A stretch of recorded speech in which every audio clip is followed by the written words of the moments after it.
Hello, everybody, and welcome to our little streaming here on Mondays. Hi, Rachel. Hi, everybody. We're calling this Nutrition 101, right? No, we're calling it What's for Dinner. What's for dinner? That's right. We've called it lots of things. Yes. It's the fun little thing that we do on Monday at 12:30.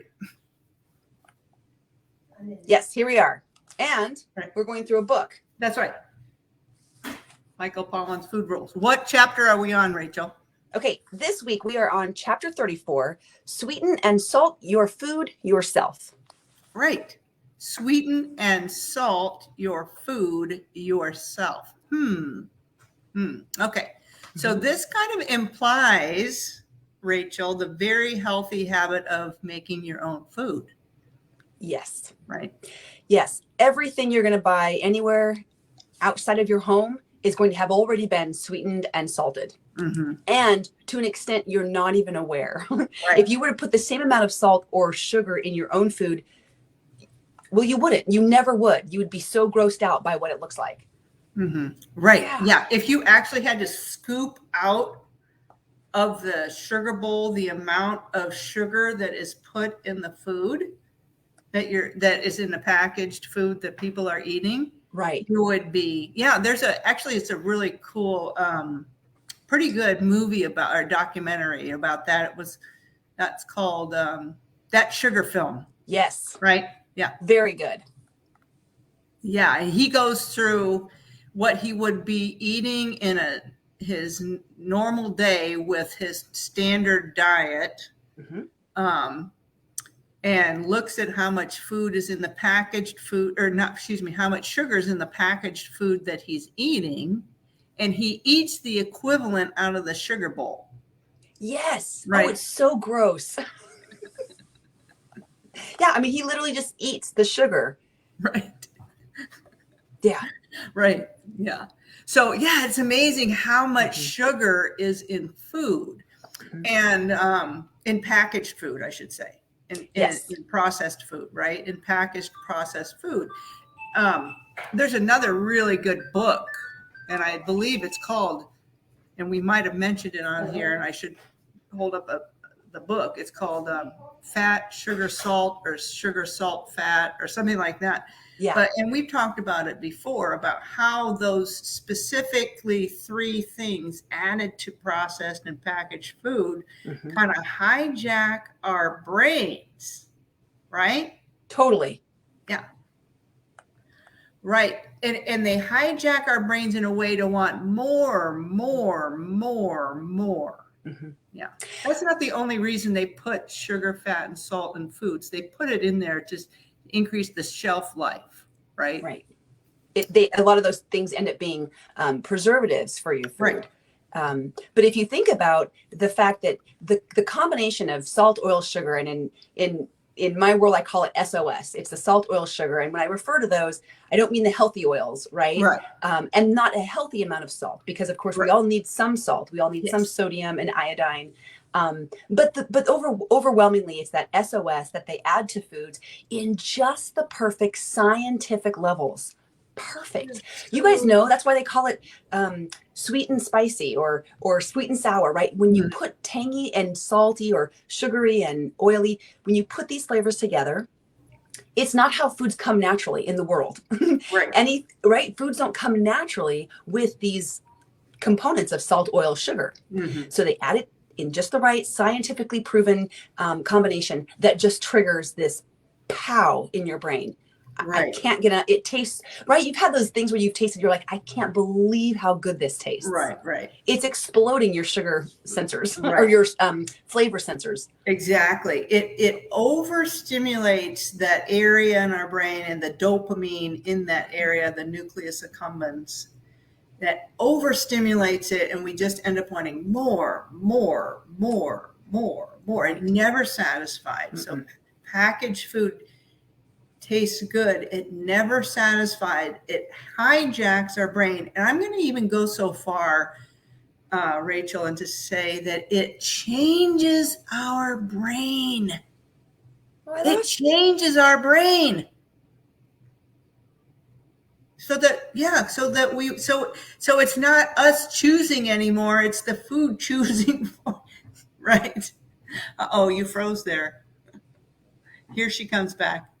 Sorry, I don't know what happened. No worries. Did you hear what I said?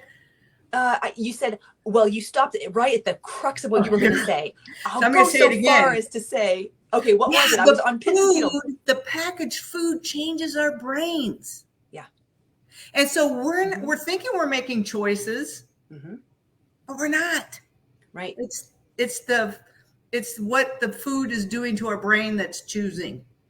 Yes, absolutely. Absolutely. And remember that this goes to packaged foods that you pair alongside your real foods. So let's say, for instance, you're making a big giant green salad full of all whole, real, healthy foods, Right. but you toss in those highly processed cranberries or dressings or highly processed cheeses. Okay.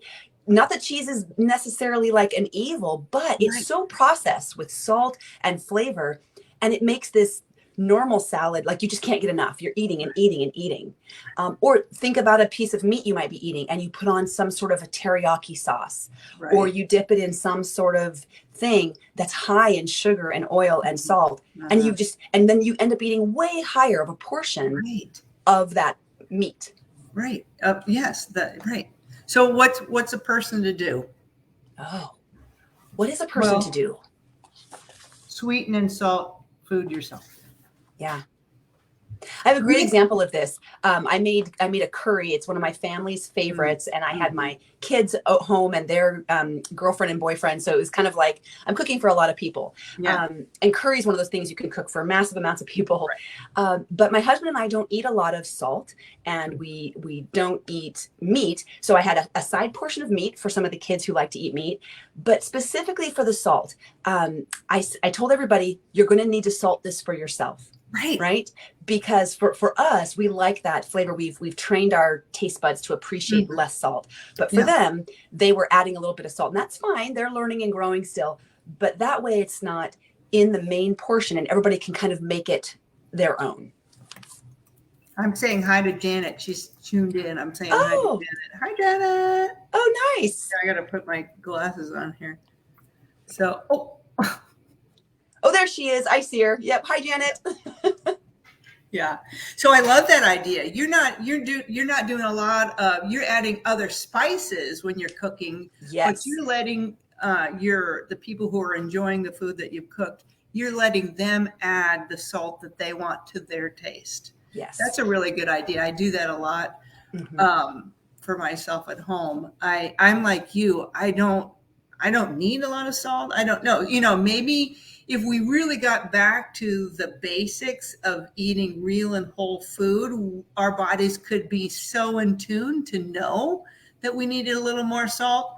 But because we've been so hijacked with the standard American fare, the standard American diet, right now I don't, maybe 8 years ago, I probably couldn't trust my body to know. But once I've dialed back and 8 years into, eating food or making my own food, maybe I could know how much salt I need. And and then it's amazing how much people tell me, when they stop eating processed food, how sweet things taste. Yes. Yeah. Yes. How all the flavors really start to come forward. You taste salt in things. You start to taste the oil, the processed oils. It's like your whole mouth is just greasy, and you're so aware of it. And I love what you just mentioned, Dr. Gilbert, that our bodies and our minds change. They are neuroplastic. The brain's neuroplastic. We can retrain, regrow. And so where you wouldn't have been able to trust your body wisdom at first, over healing, over time, you can. And now you're sensitive to things. You're aware. You are picking up on the flavors of foods and things, and you're able to trust your body wisdom a little bit more now and say, oh, I kind of know what my gut is saying about this, or what my taste buds are feeling about this. Yeah. And to your point, and then so once you've started being intuitive about what you need and what your body needs, and in giving your body the whole and real food that it needs to make the cells function correctly, and for you to understand when you're hungry and when you're full. When you go back to processed food, your body says, "What's going on here?" Yes. Do you know, okay, I have a hopeful, quick little anecdote of this is that my son is home from college for the weekend because it's a long weekend. Yeah. And we always do family pancakes on Saturday mornings. It's a tradition. And we always, eat whole real maple syrup, from the jar that's whole and real. But some of my kids and their friends and things will come over and they won't eat that. So reluctantly, but hopefully, I've kept a bottle of, the fake Mrs. Butterworths or whatever in my cupboard. Now, this is totally, I'm letting out like a total shameful moment here that it's in my cupboard. No shame, but no shame. Yeah, right. Yes, you're right. No shame, but it's there, right? So I'm human, and I'm in the process of helping these people in my life recognize. So one weekend we didn't have any of the fake bottle of chemical syrup, and so my son had to just deal with it and have the real maple syrup. And at first he was kind of like, "That's weird," didn't like it. But literally the next weekend. And he's home this weekend, and I pulled both syrups out. And he's like, "Mom, I'm not going to eat that stuff anymore. I taste the chemicals." This is a 19-year-old young man. Right. I taste the chemicals. It tastes so gross. Where's the real maple syrup? Right. When? I mean, like, finally, right? But it's taken years and years and years of this. That's great. I love it. Yeah, it does take time because we're constantly bombarded with this messaging, and the food industry, and I'm not even, saying they're bad, but they're doing what their shareholders need them to do. They're marketing to make a buck. Right. And so, they're definitely not after our health. They're after, they're doing what businesses do. Make money. Mm-hmm.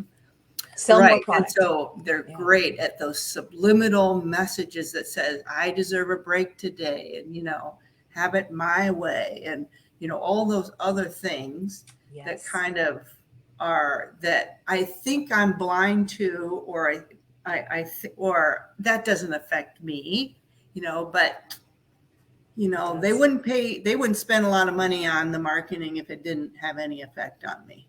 Absolutely. Right. So somehow I have to be in the world but not of it.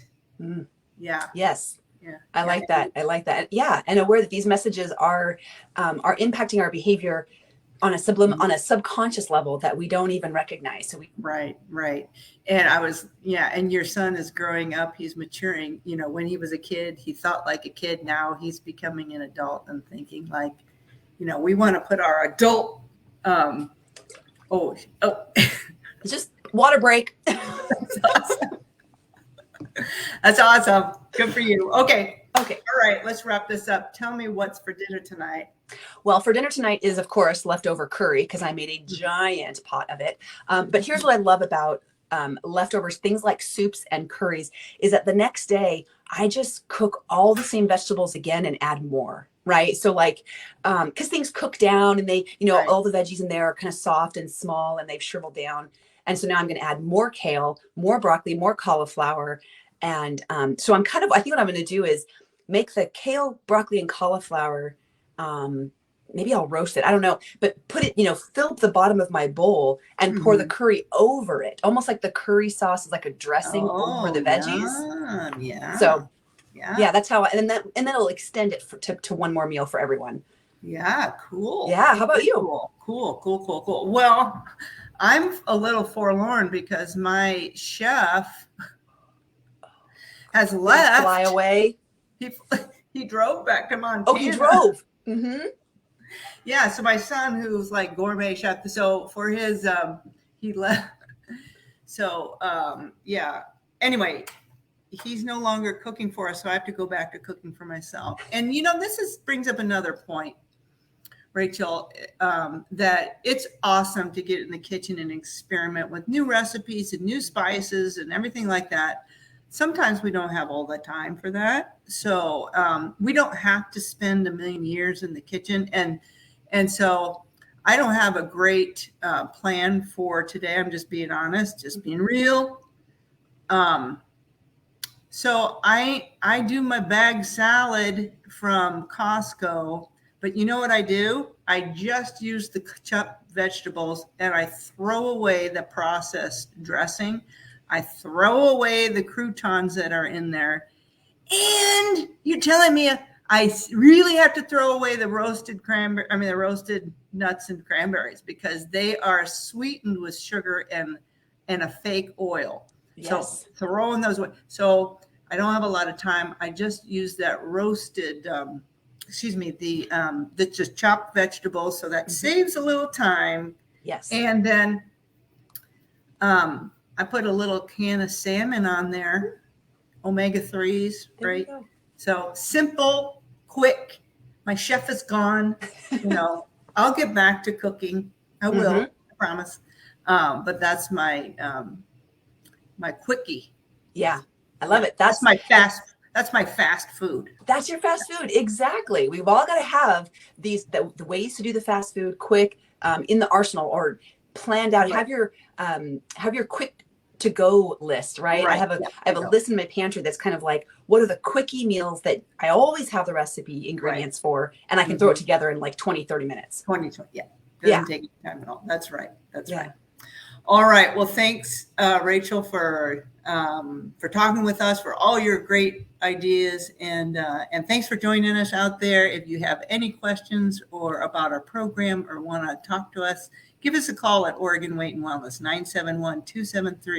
971-273-7143. Yes. And until next time. And really quick, Dr. Gilbert, we've got a couple of chats. Do you want to respond to Janet? She had a couple of comments.